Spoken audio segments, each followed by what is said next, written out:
Hi hello guys, நான் தான் உங்கள் டேனியல் பேசுகிறேன். இன்றைக்கி வந்து நம்ம என்ன பார்க்க போகிறோம்னா சேம் ஒரு குக்கிங் வீடியோ தான் பார்க்க போகிறோம்.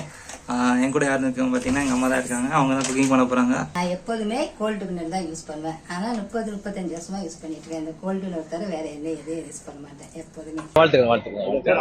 அதனால கொஞ்சம் எண்ணெய் ஊற்றிக்கிறேன். என்ன பண்ண போறீங்க? நெய்ச்சோறு பண்ண போறேன் இன்னைக்கு. நெய்ச்சோறுக்கு நெய் போட போறேன். கொஞ்சம் பட்டை, சோம்பு, ஏலக்காய், அது கிராம்பு அதெல்லாம் போட போகிறோம். நெக்ஸ்ட்டு ஆனியன், ஒரே ஒரு ஆனியன் மட்டும்தான். 4 பச்சை மிளகாய், ஒரு குடமிளகாய். இது ரொம்ப டேஸ்டாக இருக்கும் சாப்பாடு. கொத்தமல்லியும் கொஞ்சம் புதினாவும் போட்டுருக்கோம். ஃப்ளேவர் கிடைக்கிறதுக்காக இது நாங்கள் போட்டுருக்கோம். நல்லா கொஞ்சம் ப்ரௌன் ஆனவங்க கொஞ்சம் போதும். ஒரு டம்ளர் அரிசிக்கு 1 டம்ளர் பால்.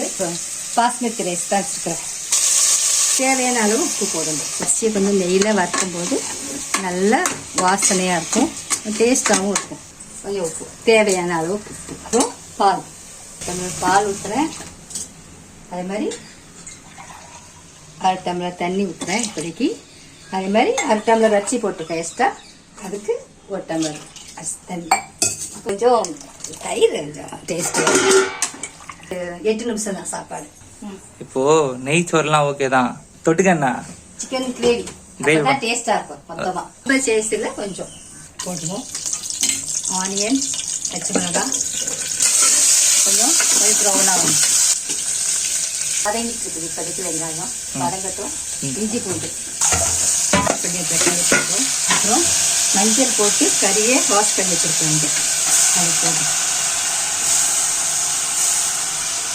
கொஞ்சம் தயிர் போடுவோம். மிளகா பொடியில என்னெல்லாம் இருக்கு சொல்லுங்க. எங்க மிளகா பொடியில வந்து தனியா, காஞ்ச மிளகா, வெறும் மஞ்சள், சீரகம் மட்டும்தான். இந்த 4 தான் போட்டு அரைப்பேன்.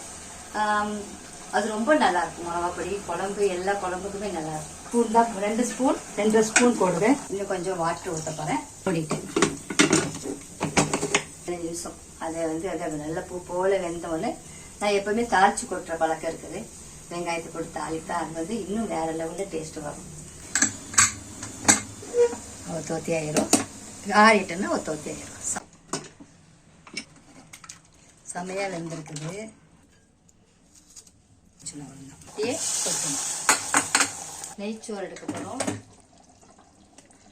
குழம்பு போட்டுட்டு டேஸ்ட்டு பண்ண போகிறோம். நேற்று செஞ்சது என் பையன், இன்னைக்கு செய்கிறது நான்.